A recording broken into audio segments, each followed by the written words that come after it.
2 for the record. It is the 3-year anniversary of my 3rd album, Manic, and so that's what we're going to be talking about on the show today, and I am hyped. I'm super, super hyped.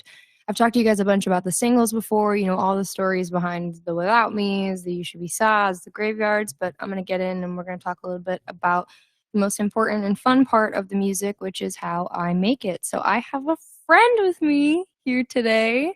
His name is John Cunningham. Say hi, John. Hello. Thanks for having me. John is the mastermind behind all of your fan favorite songs on Manic, and actually pretty much all your fan favorite songs. The deep cuts you guys beg me to leak, the songs that you think deserve better, you're right. And every single song on my last album, as a matter of fact, Love and Power. But that's not what we're here to talk about today. We're here to talk about Manic. Focus. Okay, I know, sorry. I was just about to say, John and I are 2 incredibly unserious people, so I have no idea how this is going to go. But I'm crossing my fingers.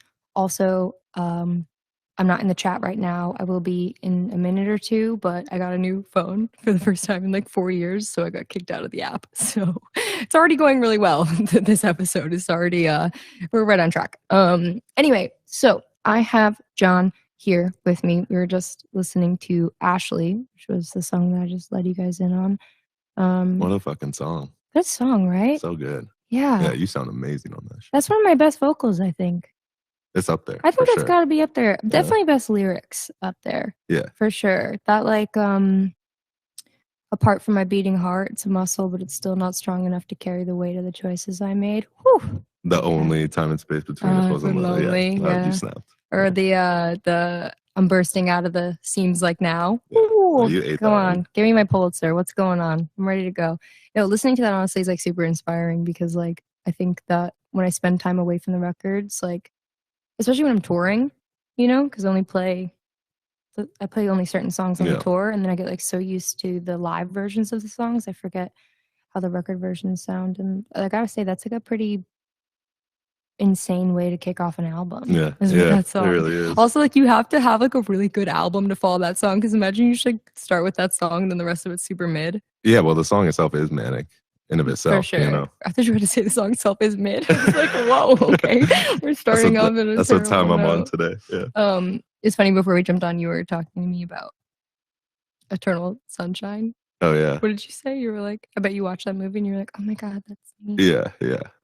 That is what I did. Well, there was some voice memo that I was going through my phone when I got here because we were trying to remember the time that we met, which was like 2.5, 3 years ago. 2.5, three, like 4 years ago. What is time? Yeah, it was like 4 years ago. Because it's 2023 now, and we were making Manic in 2019, so it's got to be at least 4. It was July of 2019. Yeah, when it was. Yeah. I don't remember the first. I do.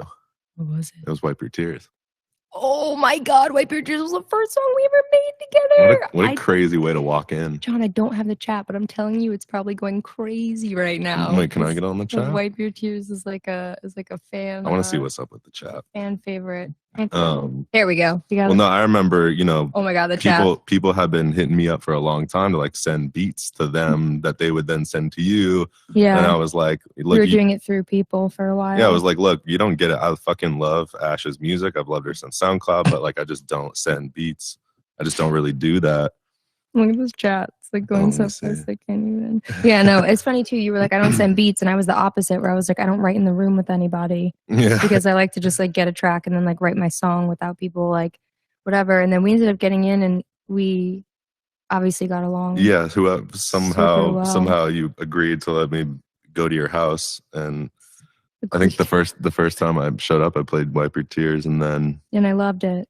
I loved it so much. It felt so manic right away. And it was really different for me. I think I was also really trying to impress you and be like, I'm really cool, like, and I can write a song that feels like you don't need to try to impress me. Baby voice rapping. I don't know what I was doing. It worked though, 100%. I'm impressed every time you do that shit. It's like you'll be silent for like 5 minutes and be like, okay, I'm ready, and then just record the entire song. Well, it's funny that we got to know each other so well in that process, considering I spend most of the session just silent, staring at my phone. Yeah, it's like 2 hours of talking shit. The first time where you kind of like Cool. So like, are we gonna write something like while I was in the notes app or No, whatever? no. You knew it was good. Well, I'm the first person to be like, we don't need to make a song if you don't want to. Like, oh my God. I'll hang and we can make a song or we cannot make a song. It doesn't really matter to me. That's so funny though, because I feel like I'm the person who's like, we need to do 2 today. You were, yeah. Yeah, for sure. And you had someone with you, and it was like they were clearly the buffer person, just in case I was a total fucking weirdo. Oh, it might have been Maria.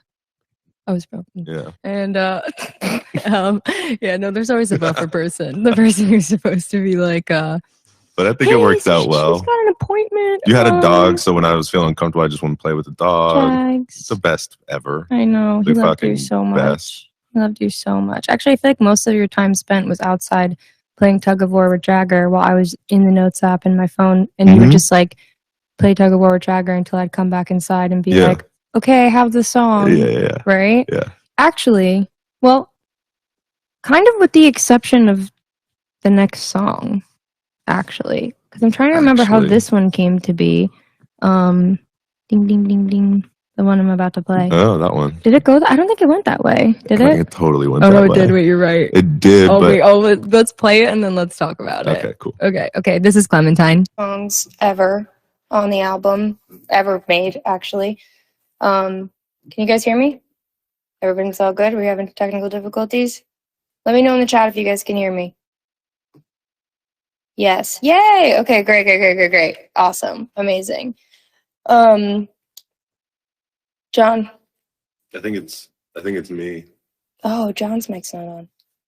Can you hear me? There we go. Great. Every time I walk into the studio, everything always goes wrong. That's why we work at your house or my house or hotel room. So I think I've cursed the technical difficulties. Yeah, you have bad blood. You think so? Yeah, you have like heavy metals or something. It's like affecting the electricity. Maybe. I'll get my blood work done. I don't even know what I'm saying. I'm sorry. I'm saying ridiculous stuff. Clementine was definitely one of those songs, I feel like, where you recorded that piano at home. No, you recorded it in my piano. I think some of it would have been that, but I know I got this really old piano from Craigslist and then started on that. But I do remember that was one where it's like I'm playing you maybe the bed of the thing, and you just kind of go, okay, yeah. And then I'm like, all right, I guess I'll leave for a sec. I just remember it was really late. It was like super late at night. We were really tired. We'd been working on something else, and it like wasn't going the way we wanted it to. I think there's a couple songs that day. I wonder which one. We were working on a few things, and then you played me that, and I was like, I love this. And you were like, really? I was like, yeah, which always happens. Yeah. It's always the track where you're like, oh, I don't know, like, which I always take as a challenge. When someone's like, this isn't for you, I'm like, watch it be for me. Yeah. Watch how fast it becomes for me. Well, I think being a deeply self-conscious person contributes to that. Yeah. Then also, like, knowing how there's very few people that I think could relate to that and do it the way you would. Mm. So I'm hesitant. I'm like, is she gonna like it? Is she not? But then resonate with the weirdos. No, for sure. Yeah, and then I remember I like did the whole thing, and then I did it in the mic all the way through, right? And then yeah, but the best part was recording the shout. The inner child voice, because I remember trying to explain that to you and being like, okay, so then I just want like these like little BVs, and they're like my manic voice is like talking to like my other voice, and like and then I was like, let me just show you. And then I got the mic, I stood like a foot away from the mic, and I was like, I don't need anyone. And you were like, this is so hard. Like I remember your reaction in that moment. I was like, okay, cool, I'm not crazy. Like, I get goosebumps every time I listen to the song, and it's not only because the song is so good, but it's because I remember that day, that feeling of first hearing it. I think like that was the moment where I was like, okay, Manic is becoming like Manic. Like really? This album, 100%. That's why I put it out. Like I gave it like the special like pre-album release, because I was like, oh, this song is just like, this is going to be the one that makes people understand like what this album is about and like what it's supposed to feel like. It is also one of those records where to this day, like I listen to it and I'm like, I don't know how I dig that. You know, like there's some songs where you're like, oh yeah, like I wrote that. It was a song. It's like, it's cool. It's good. And there's sometimes some songs where you hear yourself do something just kind of left of center. And you're like, what was happening in my brain. Like, I wish I could go back in my brain and be like, what made me be like, yeah, it's going to be like, I don't need anyone. And be like, that's going to work. Like, you know? Like, your shit was moving. Like, I remember even when you're just describing to me the idea that you had in your brain, impossible for me to catch up, and even impossible for you to like articulate what was going on in your head. Yeah, I'm sure. I was like, and it's gonna be and so many genres, and I'm just like just tripping all over. Yeah, myself. then eventually it's done, and then I'm like driving home, like speeding like a motherfucker because I'm just high off of this song. Yeah, and then you would always rush home, and I'd get the bounce like immediately, which was so great too. Yeah, because then I'd spend all night thinking about it, and then like see you again the next day, and then eventually you realize it made more sense for you to like hold me hostage at your house until I sent it to you, and then left. Yeah. For sure, no, I definitely did that. Oh my god, and that room was so small, that studio. I liked how small it was. The little box. Yeah. Oh my god. Like a little bit of claustrophobia is good sometimes. And then the air conditioner. What about the air conditioner? How many vocals did we fuck up because the air conditioner was on? I know it's you can hear that. What song is that? 929. Yeah, you can hear that. You can hear the air conditioner beep because you were shutting it off when I was hard, mid-take. Yeah, with the remote. Oh my gosh. Like we're really fitting ASMR into music in a big way. I know. The record too, like live. It's so like I guess I was thinking about. I still never saw that show live, and I'm never gonna forgive myself. Manic is the Urban Legends tour. It came, it went, it was iconic. I did, though, however, when we were writing Love and Power, I did hold John hostage in a hotel room, and we drank like a bottle of wine, and I made him watch an 1.5 hour long YouTube video of someone filming the Manic show. And loved it. And like I just didn't realize at the time that like you didn't have the context that I had of like having known the show, and like I've gone back and like looked at some of those clips and like thought about doing that to you that night, and I was like, he was just watching Noise and Darkness, and I was like, isn't awesome. It sick, right? And you were like, I don't have the context for this. It was. Your memory's failing. I was so down. No, you were into it. You're being super polite for sure. I watch fan videos of concerts all the time. I think they're sick. Yeah, they're way better than any like officially filmed concert. You know? I'm actually like lucky or unlucky. There's not a lot of like really great footage of my shows online, and I think the reason for that is a really good thing, which is like my fans are watching the show. They're not like, oh, I'm gonna like film the whole thing. No, they're in the pit. Yeah, no, for sure, which is super exciting. Like there's definitely a lot of phones in the crowd. Like I can't blame you guys for that, because like it's a compliment too. I low-key do it too at shows, you know what I mean? But like it's cool because people I have the chat now. I have attention everyone. I have the chat now. I just want to be clear that I have the chat now. Oh wow, there's a lot going on in here. Someone said they have their husband record for them. That's genius. You get to watch the show, your husband records it, then you get to watch it again when you get home. That's a good deal. Yeah, like built-in cameraman. It's amazing. I love it. Everyone's talking about Manic Tour. Yeah, I mean, guys, I don't know what to tell you. It was perfect, and it happened, and it came, and it went. There's a great YouTube video that you should all go watch if you haven't. Stop! Oh my God! Stop! They're gonna all go looking for it now. That's so funny. I want to talk about another song on the album, and I have a lot of feelings about this song because when we recorded this song, I was like, "This is the next single." I was like, this is a fucking single. This is the next single. I was so excited about it. I was like, this has to be a single. And then I don't remember what happened. Probably, bureaucratic behind the scenes things. I don't know. Also, we had so many more songs to write. It was like too soon to choose one for sure. But the world wasn't ready for it yet. Yeah. I actually agree with that, because I feel like the fan reactions when we finally ended up releasing it were like, well, it was kind of validating because they were all like, we wish this was a single. And I was like, oh, I always know what you guys are going to like. And I got to start going with my gut with that, like a little bit more, I feel like. And it's a good gut you have. I actually just found out, okay, this is pretty cool. Huh. And this has only ever happened with like one other song before. So on Badlands, the record was done. It was like mixed, mastered, ready to go. We were printing vinyl already. And I wrote another song. And I called Jeremy and was like, hey, I wrote another song for the album. And he was like, album's done, dude. And I was like, no, it's not. music album's done. I was like, maybe to you, but not to me. I was like, here's this other song. That song ended up being Gasoline. For sure. So it's on the deluxe edition of Badlands. And then, like, you know, years later, it's double platinum, which is crazy. It's a deluxe edition song. It's not even on the vinyl. You know what I mean? So, like, it's the fans just, like, found it and, like, fell in love with it. And I feel like that happens with deluxe edition songs quite a bit for me. So I shouldn't have been surprised when this happened. But this also happened with this record because it is a deluxe edition. And I just found out that it's actually eligible to be certified gold. Oh, shit. Which is good for us, right? Cool. Which is pretty cool for it's not even non-single record, like a non-traditional album track. You didn't know what I'm talking about? Well, I did. So you had to clear it, you weirdo. You definitely knew. But they already know what it is. They're so excited about it. All right, let's just play it. Because I'm not mad. You guys can hear me? I'm not even mad anymore. No, really, I ain't even mad anymore. I'm not mad. I'm not mad. I'm not mad. That is quite the song. Are you still not mad?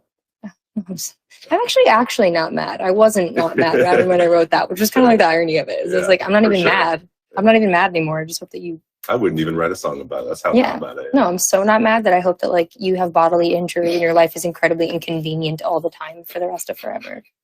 Now I'm, like, actually not mad. Now I'm like, damn, that song hits. It's like a really good song. You know what I mean? But is it coming from both mics? Oh God, I'm so bad at this, man. I'm so technologically...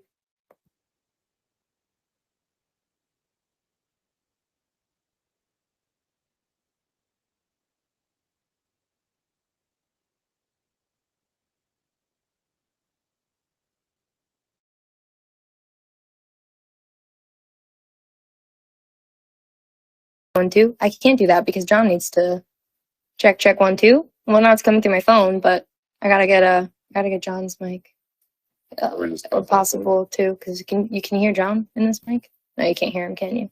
Maybe try. You could Yeah, sorry guys, some technical difficulties. project, sit next to you. You have a pretty deep voice. I'm not gonna lie. Like logging at it. Got me in trouble in school. Well, every time I do that, it shuts my mic off. That's why I'm not doing it anymore. But they can still hear me right now, though, I'm pretty sure. Yeah. Okay, cool. I'm with you guys. I'm just trying to, yeah, there's no way for me to log out without ending the show. So, I don't know what to do. I know, but when I closed out of it last time, it shut my mic off. So. We might just go through this then. You want me to do it through this? Mm-hmm. Yeah. Oh. Okay. See? Yeah, as long as this ring is going, then we're good. No, I see that. I can see that for sure. It's going to be complicated because we have 2 people. Wow. Of course, this would happen on the day where I try to bring John on. There's so much to talk about. I know. This is so bad. You guys. I can talk. Into the mic or into the phone? Yeah, because it's coming from the phone, yeah. Everybody's getting a very, like, voyeuristic behind-the-scenes look at how things happen right now. It's pretty incredible. All right, I mean, I guess we can... I'm just going to put the phone here, and we're going to do this... That's one of the behind-the-scenes thing they told me. All right. Well, let's take the headphones off, and we're going to do this old-school campfire style. Just chilling around my phone like we're on a gigantic group FaceTime with no FaceTime audio with everybody. Say is log out and then set it to do this again. But well, and then I have to start the show over, and that seems like we have to load all the songs back in, and like I can't log out without ending the show. It doesn't even give me the option to like do it. You know what I mean? Yeah. Okay. All right. Let's just keep the show must go on, right, guys? The show must go on. This is real rock and roll. It must go on. I feel like I had more to say about I'm Not Mad, but then I just got super distracted by all that stuff that just happened. It's a big tune. I was looking for a voice memo for it, but of course I don't have that because while you're writing the song in your own head, I'm like playing with Jagger, and then I come back in, you just record the entire song at once. Yeah, I know. When we were playing them, we were talking about those ad libs that I was like obsessed with. I'm hoping, you know.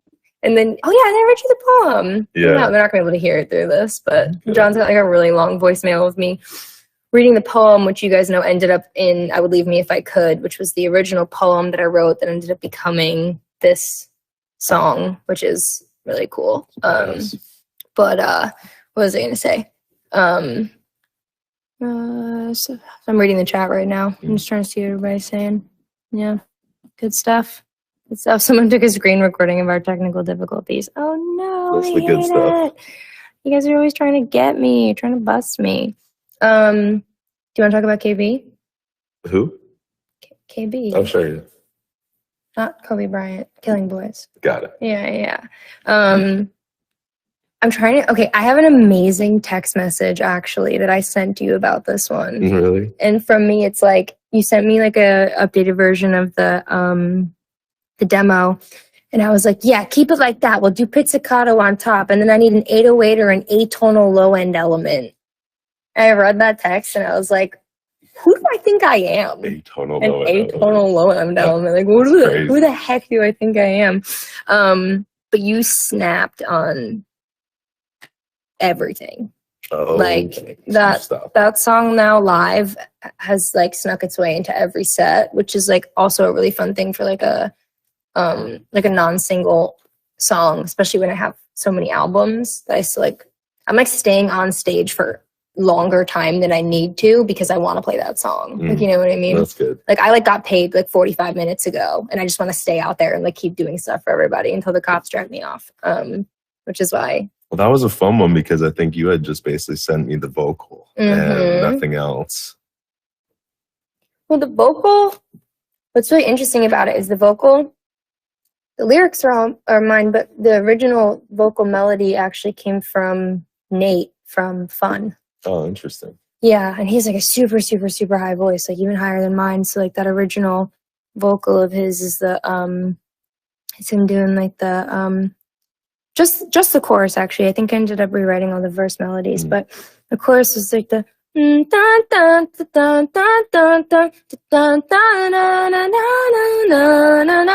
it's like super.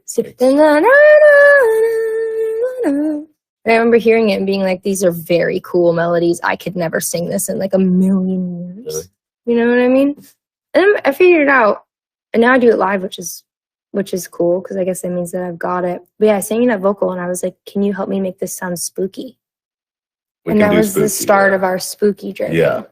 Because then I feel like the spooky arc is one of my favorites. we had a very spooky arc. And, you know, we put out, not to like go off topic for a second, but we put out the demos, some of the demos obviously from Love and Power.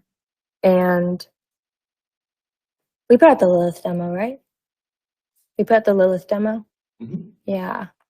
Because I know there's like 10 I wanted to put out. We can only put out a few. But the Lilith demo is when we reached like peak spooky. Yeah. You remember it was called yeah. Galaxy Beat? Oh, yeah. Yeah, I probably shouldn't have said that because then someone's gonna go like find it. What? No, that's Like good. the name of the Yeah, try and hack. No, me. someone's Good gonna luck. try to hack Good you luck. and find the Good luck. original. We'll leave a secret surprise in there somewhere. But that noise in Lilith, that like, what was that? It was something rolling around in your guitar. Yeah, no, that's like I was shaking my guitar and it had a pick inside of it, so the pick itself is clashing, kind of rubbing up against the mic. I was like, oh, that sounds like bones. Yeah. I was like, it sounds like bones. Anything bodily. That made me so excited. I was like, oh, this is bones. Someone said spider legs. Well, yeah, it is kind of like that. Being creeped out, I think, is underrated. Yeah. No, you know for what sure. I mean? I'm talking good scary movies. I'm talking like, I think a lot of times when I'm doing the stuff for you, I put like the microphone inside of the guitar. Like, always. You've done that in the piano too. Yeah. Yeah. Like, I'll get these tiny microphones and put them inside the instrument, and then you put on the headphones, and you feel like you're in that shit. That was actually something with Killing Boys. Now that I think of, I said to you, I was like, give me percussion that's not made of percussion. Sure. Do you know what I mean? Where I was like, I don't want traditional drum tones. I want like, which actually brings me to like another super funny story, which is one time I sent John a video of me talking to him about a record. And in the video, I'm making tacos and I'm like banging the spatula on the side of the pan. And within like 2 hours, this man sends me back a beat where like it's entirely built of the sound of me making tacos. Yeah, well, you were going crazy with that spatula. I feel like we need to finish that song and do something with it because it's actually one of my favorite I'm tracks down. ever. Yeah, for What are sure. you doing later? We can do it tonight. You want to do Taco Beat That'd be tonight? fun. Yeah, we're gonna do Taco Beat. Everyone's going What nuts is- about 11:21, by the way, because your demo of that, by the way, is Oh, iconic. that's a great fucking song. I know. If there wasn't Manic Anniversary, I would pivot and I would play that right now because it's just so good. And I play your version live Really? Yeah. because I'm so attached to it. I gotta see that show. Yeah. There was one other like recording moment that I remember that didn't make it onto Love and Power, but do you remember the subway that I recorded? The subway journey I recorded? I don't know how much you want to talk With the field about that, mic? but yeah, but Yeah. that was fun. That's think it. Is that doing- the intro to Bells? Yeah, it was. Yeah, that was the intro to Bells. Yeah. And that was crazy. I feel like that'll come out one day. It They'll could be hear fun. that for It could be sure. fun. But what was I gonna say? We just gotta get back on task. Oh, This is yeah. the anniversary. We have a habit of doing that. Yeah. All right. Well, you guys, this is Killing Boys. Hey guys, that was Killing Boys. John and I were just admiring our own work behind you, and I guess you guys still heard us talking in the beginning. I'm so sorry. I told you we're very unserious people, and I guess that I was like super right about how this was gonna go. 100%. But I was trying to explain to John that like one of my favorite parts is that like the pull up, then it goes boom, and like I don't know how to explain what you did there in a way to make you understand why I like it so much. Huh. Do you know what I'm talking about? Only fucking knows you don't have any phones. Yeah. Okay, What yeah, did you yeah. do I don't know. there? You made some like very interesting like motion with your Ah, arm but to I try to just- describe it. I couldn't tell what you were talking about. Yeah, you act like it's your first day with me though. Like how often am I in the studio doing stuff with my hands, you- trying to show you you know what I what want an- stuff to sound like? Well, you know what an atonal low end element Oh my is, so you should God. know what a Maybe that's what I meant. reverse By the reverb way, maybe tail. that's what I was. Oh, I'm sorry. Is that what it was? Something like that. Oh, That's That's probably very cool. reversed something. yeah. Reverse reverb tail. I'm gonna clock that one. I'll remember it. I'm gonna use that as a trick the next time. Test you with using it in a sentence. Yeah, seriously. I'm so bummed because apparently the way that the amp format is you can only play 5 songs from one artist, which is Whoa. really annoying because it's my show and I want to play my own music, but there's a 5-song limit, I guess, which Damn. is so dumb. But I wanted to maybe since I'm only allowed to play one more song and we have a ton of time left, maybe we can talk a little bit about this next song, and then we'll close out on thoughts and prayers. Do they have to guess it, or do they know what it is? No. already? I think that the last song Oh, that they I'm probably know. going to be able to play is they already know what it's going to be. It's going to be 929, of course, but I feel like this song deserves like a good amount of discussion. I remember that I was like super emotional that night when I wrote that song. Why? I Because you're a remember. sensey guy.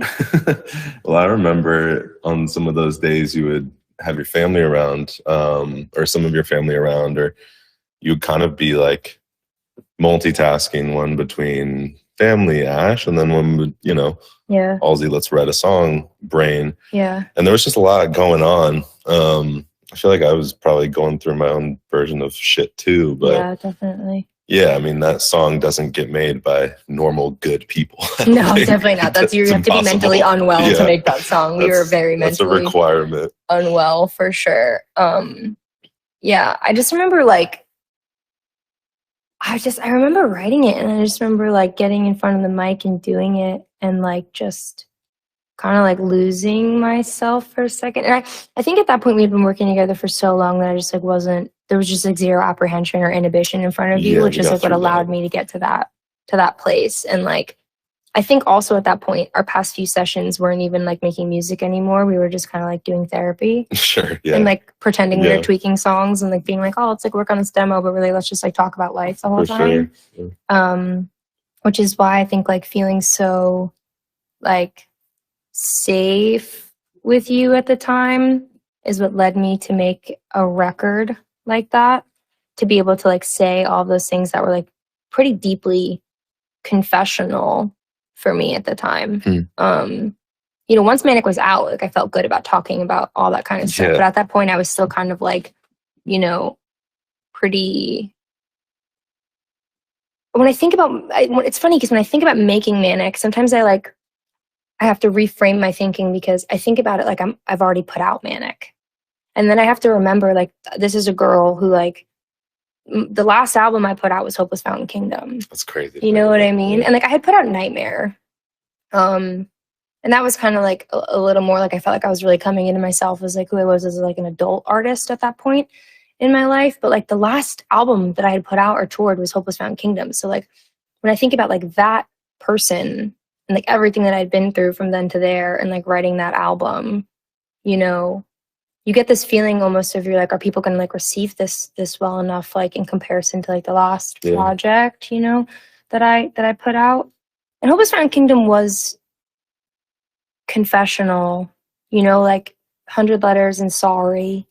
And, like, you know, there's definitely some songs like Devil in Me. Like, there's some songs where, like, I really dig deep and, like, kind of pull out my guts. But, like, I was doing so in kind of and I talked about this when I put out Manic, as I was doing so in a nervous way where I was like, oh, it was, like, shrouded in allegory or, like, metaphor, you know, where I was like, here's this album about me, but also it's, like, a Romeo and Juliet story, and it's, like, based on this movie. And, like, I almost had this free pass of, like, I could say that something I said was a character in the album instead of myself, you know? It for sure. And then comes Manic, which is, like, you know, I'm establishing it as an autobiographical kind of tell-all album, and which means that everything that I say I have to take ownership of, you know? And, like, I don't think the album is the same without 929. I think that song fundamentally, like, I mean, there's, like, 5 songs worth of stuff in that one song, you know what I mean? Like, I kind of just, like, which is funny because it's very manic to do that, right? Like, you're running out of time. It's the last song on the album, and you're like, let me just overshare as much as possible and, like, just say everything really, really fast with, like, no rhyme or reason and tell you everything, you know, that I'm thinking all at once. But I remember I was like, I knew, like, I felt, like, safe and, like, good enough to do it in front of you, but I was also really nervous about what you were going to think of it. Really? Yeah. And you were like, I think that's how the talking part ended up happening, because I think it was so deeply emotional that we had to, like, cut the tension. Sure. Yeah. And that's when I was like, oh, I want to call it, like, 929. And then you're like, why? And I was like, cool, because I was born on 929 and 929. Like, you're about to do this, like, pour out your heart vocal. And it's like, okay, wait, let me, like, break the ice a little bit. Yeah, we're almost, like, doing that. And now people are trying to figure out that you're the voice in the background on 929 funny. Who's like, let me see this. Still never saw that birth certificate. Yeah, you never saw the birth certificate. But yeah, that was, like, probably my favorite moment. Do you have, like, I don't want to put you on the spot, but do you have a favorite moment from that time?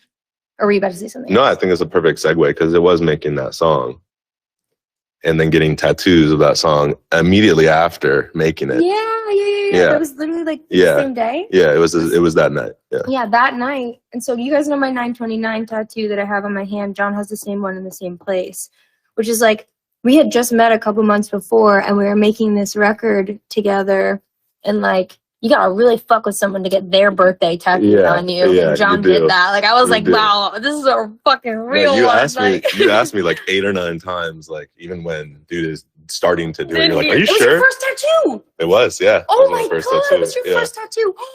No, you didn't understand how much of a writer I am. I'm sitting here being like, oh yeah, that song was really important to me. I hope it was the same to you. You're like, yeah, I got your birthday tattooed on me. It was my first tattoo ever on my hand. No, I'm down because I'm down to remember that moment forever and ever, no matter what happens in the rest of eternity. It was that like meaningful to me at the time that you wrote that song. It's like whatever I was going through at the time. I don't even feel the need to recall it in my brain right now. But yeah, I mean, as much of any nerves that you felt when you were about to sing that song, like, I'm feeling the same thing too. And so when you do that and you're like, okay, I'm allowing myself to be vulnerable around you, it's like, okay, cool, then I can be too. For sure. Yeah. And you're also like, it's like that moment too where you look at the other person and you're like, okay, like, maybe I'm not oversharing, or I'm not, like, you know, because creating is obviously so intimate, like, when you're doing it with someone, and, like, you don't ever want to feel like, am I trusting this person and they're going to end up, like, being the wrong person to trust. I'm going to feel stupid for sharing this, or, like, whatever. No, all of that was entering my brain. Yeah. Yeah. And I feel like kind of when I did that, you were like, okay, like, she's willing to go there with me and I'm willing to go there with you. And I think that if we hadn't written that song, I think we still would have worked together again. But I think that writing that song was why we ended up getting where we got with Love and Power. Sure. Yeah. You know, because like when I was digging into like Darling or like Bells or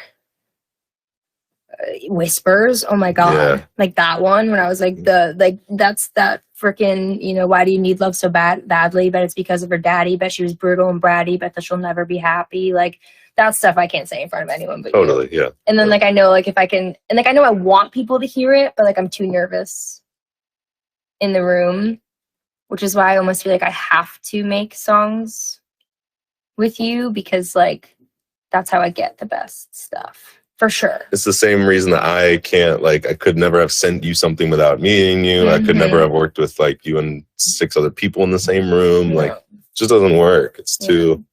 That doesn't work for me either. Because then I end up, like, feeling like I can't say those things. Yeah. You know? And I feel like I can kind of look in front of you, which is so funny because it's actually like the quote in the beginning of the album, right? Which is like, I can look at you and be like, I'm just a fucked up girl looking for my own peace of mind. And you're like, that. You know? Does You're really like, that's apply cool. here. Like, yeah. you know? Yeah. Like, that's like what that process was like. Before we play the song, though, I want to see, you guys, I'm watching the chat. Do you guys have any favorite Manic Era moments or any questions or anything that you would like me to take these few minutes to they're asking about Bells in Santa Fe. Oh, it's so stupid. I mean, it's not stupid. It's actually great. Like, it's well, the answer is hiding right in front of you. Yeah, we were in Santa Fe, and the demo had bells in it. The demo had bells in it. Yeah. We recorded some bells in Santa Fe, and then the beat ended up. And like, that's a really cool thing. Was like some of the demos is like John will name them, sometimes based on like what we're doing or like something environmental, like. I feel like there was another one that had like a really funny demo name. What was it? Love and Power Era? Yeah. Oh, Darling was called Nylon Sign. Yeah, it was. Yeah. That was the original demo name for Darling is Nylon Sign. And it's funny because when we start track listing, I have to like reframe my thinking where I'm like, the album's about to come out and I'm like, Nylon Sign. Everyone's like, it's Darling. And I'm like, oh, duh, of course it is. They'll become code words for songs. Yeah, for sure. Oh, Lannis Interlude. That was a fun one. That was cool. I remember when we got those vocals, I was like, I can't believe this is really happening. Oh my God, the chat is going so fast. I'm trying to read your questions. They're asking you about the French song. Whoa, how do they know about that? Because I think I said once on Twitter that there was a song that I did half in French. Don't you dare play it right now. I'm not doing that. That song is an urban legend. They think they're getting the French song. Hey, you guys are crazy. Hit me up. I'll send it to you. Yeah. I'm just trying to think when we made that because I think that was really early on too. That was like one of the first. That was probably the second song. Wow. Tu et moi et les diables sont prêts. Tu sais, tu fais avec moi. Yeah, it's so good. Oh, I don't think they even knew that much. I just gave way too much. Away. My gosh. What else? Everyone's asking so many questions about you. You guys want John to have his own show? No, we'll do it. You don't want that. Nah. Nobody wants that. Well, it'll be technical difficulties the whole time because you have bad blood, remember? I told you, it's the metals. Oh, who was the Wipe Your Tears feature? Should we do it? Okay, you have to play it off of your phone, though. Do you have it? Somewhere. Do you keep your MP3s in your notes app? No. You don't? I can't be doing that. You have it? Can you text it to John? So we can play it? I don't even know if this is going to work. You guys are going to have to tell me if you can even hear this. They're going to be not happy. They're going to be like, wait, this is not what we were expecting. But it was really cool for us at the time because we were trying to like really intersect genre. Is that 0.4? Yeah, that's the one. Oh no, this is so crazy. I wonder if they're going to be able to hear it. You gotta put it near the thingy. Can you hear it? Is it feeding down?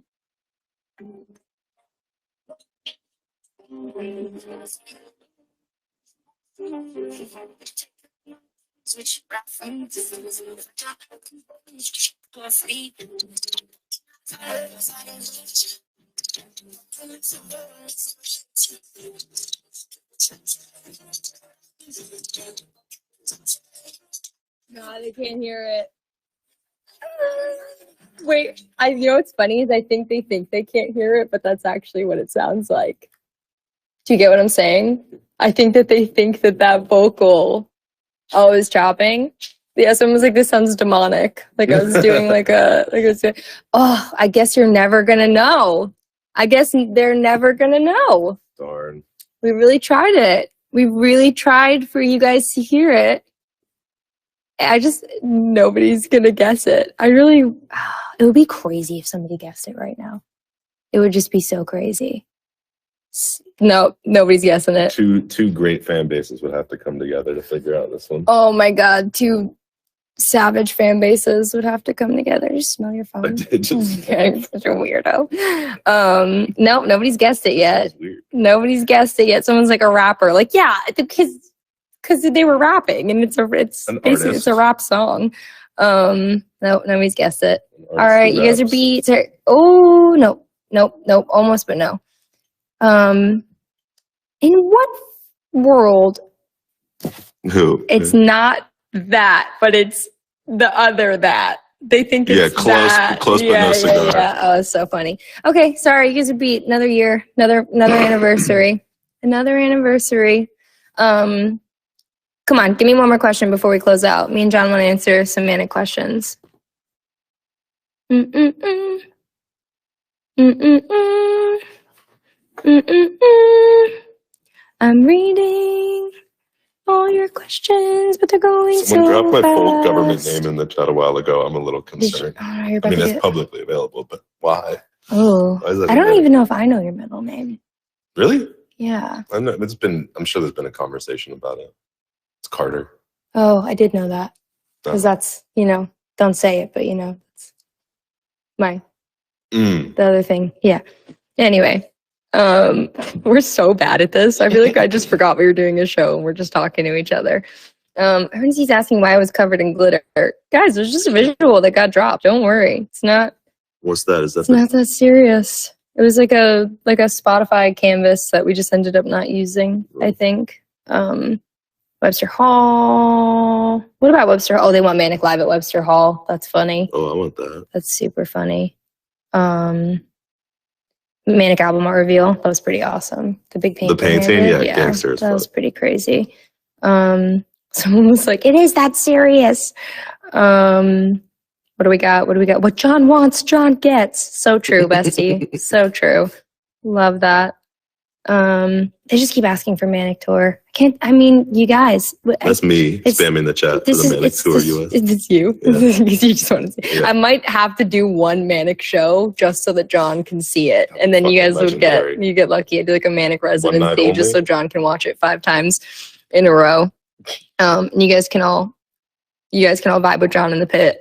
And it'll be super, super awesome.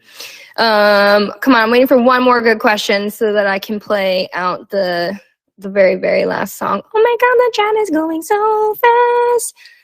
Someone's asking about reading. Chaps on ass out in the pit. Love that. I can't believe we managed to make this album also kind of country. Like, what was I doing? Wow. I really do like that. Someone said, what lyrics did John write on Manic? None. You know what's crazy is that for some reason, even before I met you, there's this perception in the world that you did not write every word you've ever sung. I know. I do feel like that's an under-discussed thing. I think it's fucked up. Aw, it's okay. Well, no, but it's annoying. My fans know. I feel like sometimes my lyrics are so specific. I just can't imagine how someone could think somebody else. Do they know that the songwriter category might list 7 or 8 people, but really those people just made the music? Oh, I've gone off about this on Twitter before. Yeah, for sure. But sometimes when people make the music, it is a vital component of songwriting, which is why we're both songwriters on all my songs because when you play Clementine piano, that's the identity of that record. Yeah. You know what I mean? So it's just crazy that anybody would confuse anyone for writing lyrics besides you. Oh, thanks, John. I do think though that lyrics need their own category. 1000%. I feel like song structure, song composition, and then lyrics composer should be referenced separately instead of just point blank songwriter. Because I feel like they're both so important. Die for Me Solo. You remember that, John? Yeah. Remember Die for Me Solo? People keep asking for that record. I might just have to put it out, honestly. I might just have to drop the solo Die For Me. Because it's pretty hard. I'm not going to lie. That was actually the first song that I wrote for Manic when Manic was supposed to feel like how Love and Power felt. Interesting. You know what I mean? Like, I had dreams of a Black and Red album and then put out a tie-dye country fucking weird, crazy thing. All right, I'm going to leave you guys on maybe I'll drop Die For Me solo. We'll see, because I feel like that's enough excitement to end the show with. And without further ado, here is my most favorite song on Manic of all time, the best song I ever wrote with John, and the reason why we have matching tattoos now and why he's going to be forced to know me for the rest of his life. This is 929.